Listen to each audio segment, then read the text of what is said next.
Hello everyone, आप सभी दोस्तों का स्वागत करते हैं एक और नई इंपॉर्टेंट वीडियो में। इस वीडियो में बात करने वाले हैं DCX सिस्टम आईपीओ के रिलेटेड।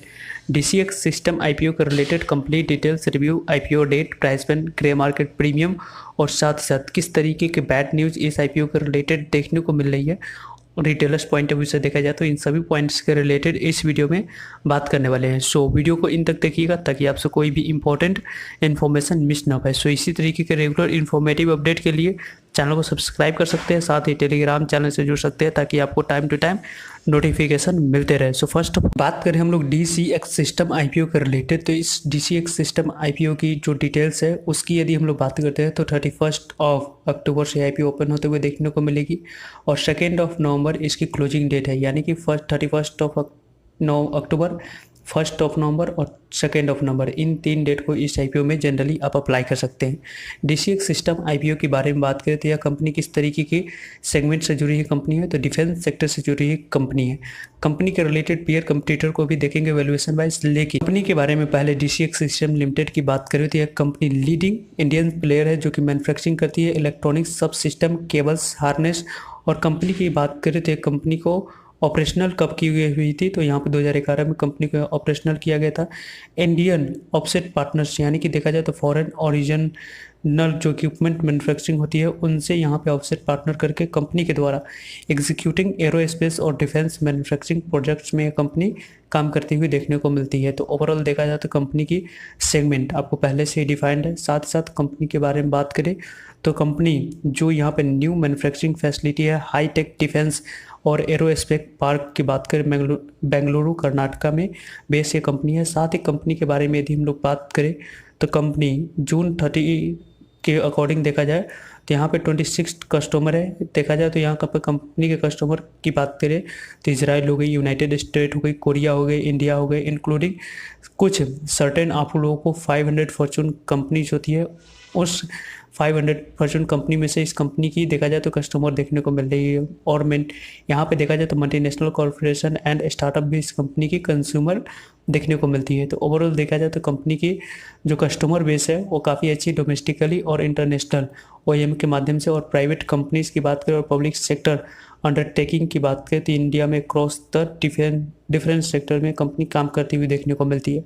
कंपनी की डिफेंस और एरोस्पेस जो कि वेंचर होती है उसमें एक कंपनी काम करती हुई देखने को मिलती है। साथ ही साथ कंपनी के रिलेटेड बात करें तो कंपनी की जो फैक्टर है उसको यहाँ पे बात करें कि कस्टमर तो एल्टा जो कि system limited Israel based company है, और यहीं पे देखा जाए तो यहाँ पे company space division Bharat electronics limited, astral referral जो कि कंपनी है वो भी कंपनी के यहाँ पे कस्टमर देखने को मिल रही है। तो ओवरऑल कंपनी के कस्टमर बेस की बात करें तो काफ़ी बेहतरीन देखी जा रही है। वर्टिकल्स बिजनेस में कंपनी काम करती हुई देखने को मिलती है। सिस्टम की बात करें तो यहाँ पे इंटीग्रेशन एरियाज़ में कंपनी काम करती हुई देखने को मिलती है। रडार सिस्टम हो गई, साथ साथ यहाँ पे देखा जाए तो सेंसर हो गई और इलेक्ट्रॉनिक्स वारफेयर हो गई, मिसाइल हो गई एंड आपको जो कम्युनिकेशन सिस्टम हो गई उस तरीके के सिस्टम पहले बनाती है। साथ ही केबल और वायर हार्नेस असेंबली करती है जो कि डिफेंस सेक्टर में कारोबार में यूज़ होती है। साथ ही साथ देखा जाए तो सप्लाईज असेंबल करती है और किट इलेक्ट्रॉनिक्स और इलेक्ट्रो मैकेनिक्स पार्ट्स ये कंपनी बनाती हुई देखने को मिलती है। डिफेंस सेक्टर से जुड़ी कंपनी है और जिस तरीके से इंडियन गवर्नमेंट की डिफेंस इनिशिएटिव जो काम की जा रही है उससे काफ़ी ज़्यादा इस कंपनी को फायदे होते हुए देखने को मिलेंगे। वैल्यूएशन काफ़ी अच्छी रखी गई है जिसको आगे हम लोग डिस्कस करेंगे। लेकिन कंपनी के बारे में बात करें हम लोग फाइनेंशियल पैरामीटर्स को देखते हैं तो फाइनेंशियल पैरामीटर्स के अकॉर्डिंग कंपनी की एसेट कंटिन्यूसली बेस पर बढ़ते हुए देखने को मिल रही है।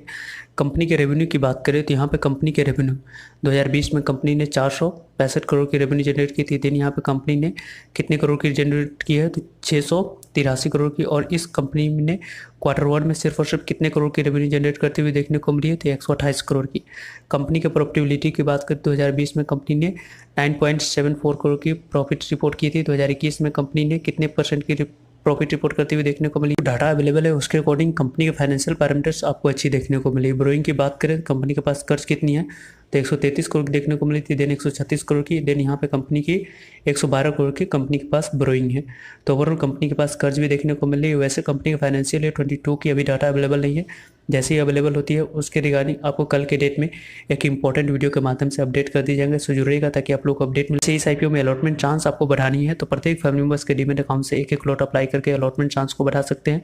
और अभी तक डीमेट अकाउंट ओपन नहीं करवाए हैं तो वीडियो को डिस्क्रिप्शन बॉक्स में और कमेंट सेक्शन में लिंक दिया गया है, वहाँ से डीमेट अकाउंट ओपन करवा सकते हैं और आने वाले अच्छे आईपीओ में और इस आईपीओ में अप्लाई करके अलॉटमेंट चांस को बढ़ा। किसी भी आईपीओ के लिए ऑब्जेक्टिव काफ़ी ज़्यादा क्लियर होनी चाहिए कि कंपनी के द्वारा आईपीओ क्यों लाई जा रही है। तो यहाँ पर रीपेमेंट करना चाहती है और प्री पेमेंट करना चाहती है जो भी कंपनी लोन ली हुई है उसके लिए, साथ ही फंडिंग जो कि वर्किंग कैपिटल रिक्वायरमेंट को फुलफिल करने के लिए, और साथ ही होली ओन जो कि सब्सिडी है जो ये company advance system private limited के नाम से जानती है, उसको फंड कैपिटल एक्सपेंडिचर एक्सपेंस के लिए कंपनी पैसे की यूज़ करेगी। तो ओवरऑल कंपनी का ऑब्जेक्टिव काफ़ी ज़्यादा क्लियर आपको देखने को मिल रही है। तो यहीं पे हम लोग प्रेजेंटेशन थोड़ी सी आपको ख़राब होगी, लेकिन वैल्यूएशन वाइज बात करें तो यहाँ पे वेल भारत इलेक्ट्रॉनिक्स की बात करें तो बीई की कंपनी की प्राइस 32 की आपको देखने को मिलती है।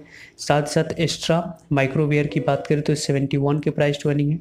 डाटा पैटर्न्स की बात करें तो 69 के प्राइस ट्रेनिंग है। और पारस डिफेंस की बात करें तो 83 के प्राइस ट्रेनिंग है। और इस कंपनी के प्राइस ट्रेनिंग की बात करें तो 22 की, यानी कि कंपनी के वैल्यूएशन वाइज देखा जाए तो काफ़ी अच्छी वैल्यूएशन रखी गई है, जिसके कारण से आने वाले समय में इस कंपनी के शेयर प्राइस में काफ़ी अच्छी रिवॉर्ड मिलते हुए देखने को मिलेगी। और इस आईपीओ में अलॉटमेंट चांस बढ़ाने के लिए प्रत्येक फैमिली मेंबर्स के डीमैट अकाउंट से अप्लाई कीजिएगा, तो ही जाकर आपको अलॉटमेंट मिलने की चांस और पॉसिबिलिटी बनेगी। इसी एक सिस्टम आईपीओ के रिलेटेड यदि हम लोग बात करें तो यह कंपनी 31 अक्टूबर से ओपन होगी, 2 नवंबर क्लोजिंग डेट है।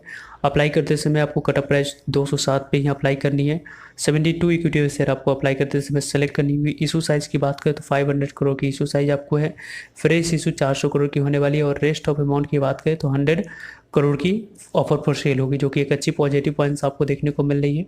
बुक बिल्ड इशू आईपीओ होने वाली है। एनएससी से बीएससी दोनों जगह पर कंपनी लिस्ट होगी। और वैसे देखा जाए तो कंपनी की जो इशू साइज है उसमें 75% क्यूआईबी के लिए, 15% की बात करें तो एचएनआई के लिए, रिटेलर्स के लिए सिर्फ और सिर्फ 10% है। तो यही बैड न्यूज़ है कि रिटेलर्स पॉइंट ऑफ व्यू से देखा जाए तो इस आईपीओ में अलॉटमेंट चांस को बढ़ाने के लिए मैक्सिमम से मैक्सिमम आप अपने प्रत्येक फैमिली मेंबर्स और दोस्त के डीमैट अकाउंट से अप्लाई करते हैं, तो ही जाकर आपको अलॉटमेंट मिलने की चांस और पॉसिबिलिटी बनेगी। जैसे आने वाले समय में इंपॉर्टेंट डेट्स क्या है उसके रिलेटेड आपको यहाँ पे अपडेट दी गई है कि 11 नवंबर को यह कंपनी बीएससी एनएससी दोनों जगह पर लिस्ट होते हुए देखने को। इस आईपीओ में मिनिमम एक लॉट अप्लाई कर सकते हैं, जिसके लिए अमाउंट की कितनी रिक्वायरमेंट है 14,904 होनी चाहिए। और स्मॉल एचएनआई कैटेगरी में अप्लाई करने के लिए 2,08,656 होनी चाहिए। और बिग एचएनआई कैटेगरी में अप्लाई करने के लिए 1,13,000 यहाँ पे देखा जाए तो 1 लाख लगभग देखा जाए तो आप लोगों को 10,13,472 रुपीज़ होनी चाहिए। देन यहाँ पे बीके चेन्नई कैटेगरी में आप अप्लाई कर। ग्रे मार्केट प्रीमियम की बात करें तो 50 रुपीज़ पर अकॉर्डिंग टू सोर्स यहाँ पे ग्रे मार्केट प्रीमियम ट्रेड करते हुए देखने को मिले। शाम को कोई लेट नाइट तक अपडेट आएगी तो वीडियो के माध्यम से फर्स्ट ऑफ ऑल आपको अपडेट कर दी जाएंगे। अभी ग्रे मार्केट प्रीमियम अच्छी देखने को मिल रही है। मार्केट में जिस तरीके से स्ट्रेंथ हो रही है, आने वाले समय में ग्रे मार्केट प्रीमियम और तेज यहाँ पे होते हुए देखने को मिल जाएगी। वैसे आपका क्या विचार है इस कंपनी के रिलेटेड, कमेंट सेक्शन में शेयर कर सकते हैं। आप में से कितने दोस्त कितने डीमैट अकाउंट से अप्लाई करने वाले हैं वो भी कमेंट सेक्शन में ड्रॉप कर सकते हैं, ताकि एक ओवरव्यू मिल पाएगा। कोई फर्दर पॉइंट्स छूट गई है तो भी कमेंट सेक्शन में ड्रॉप कर सकते हैं। सो वीडियो को लाइक करने के लिए, चैनल को सब्सक्राइब करने के लिए आप सभी का धन्यवाद। मिलते हैं एक नई इन्फॉर्मेटिव वीडियो में, तब तक के लिए जय।